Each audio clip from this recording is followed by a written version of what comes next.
Bakıda ən ləzzətli burger verilən məkanı paylaşıram sizlərlə. Özüm də bu məkana ilk dəfə idi getdim və burgerlərinin dadını o qədər tərifləmişdilər. Bir sözlə mən buradakı burgerlərin dadına bayıldım. Türklər demişkən çörəyinə qədər özləri hazırlayırlar. Yəni burgerləri o qədər ləzzətli idi. Yenidən ikinci dəfə burger sifariş verdik və mən özümə xırçıltılı badımcan salatı da sifariş vermişdim.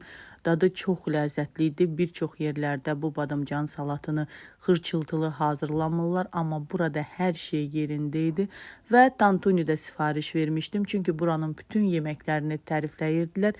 Bir-bir sınamaq üçün hər şeydən sifariş verdik. Tantunilərinin də dadı pis deyildi, orta qiymətləndirərdim və bura bir də öz dönərləri ilə məşhurdur.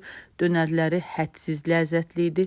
Dönərlərin də burger kimi çox bəyəndik. Lavaşları yumuşaq və içərisində əti bol idi. Məkanda qiymətlər də çox münasibdir. Menyularını da çəkdim. Videonu dayandırıb menyudakı qiymətlərə də baxa bilərsiniz. Məkan Atatürk Parkı ilə üzbəüz körpünün düz yanında yerləşir.